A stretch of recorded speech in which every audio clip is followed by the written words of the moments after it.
એટલે ભાઈ તમારા ફોનનું ડાયલર બદલાઈ ગયું, બહુ કરી. આ ફોનનું ડાયલર બદલાણું એમાં તો ઘણા લોકો મૂંઝાઈ ગયા. એમને એમ કે ફોનમાં કંઈક થઈ ગયું અથવા તો ફોન બગડી ગયો. પણ ભલામણ મૂંઝાવાની જરૂર નથી. તમારા ફોનને કાંઈ નથી થયું, પણ ફોનની અંદર ગૂગલની જે ડાયલર એપ છે કે જેનું નામ જ ફોન છે તેની અંદર અપડેટ આવ્યું છે અને તમારે એકને નથી આવ્યું.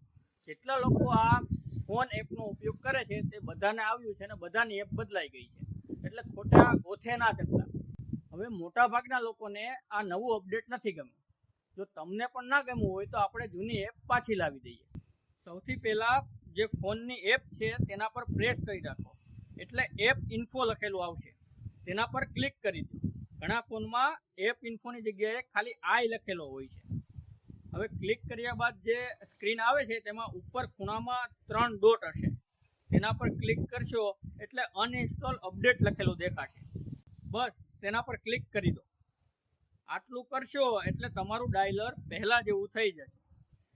અને હા, પ્લે સ્ટોરમાં જઈને ફોન એપ સર્ચ કરો, 3 ડોટ પર ક્લિક કરો અને ઓટો અપડેટ બંધ કરી દો.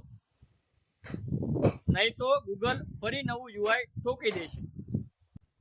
હવે સવાલ એ કે આવું કેમ થયું, તો તેનો જવાબ છે કે ગૂગલ પોતાની તમામ એપને એક સરખો લુક આપવા માંગે છે, જેને તેણે મટીરિયલ 3 નામ આપ્યું છે.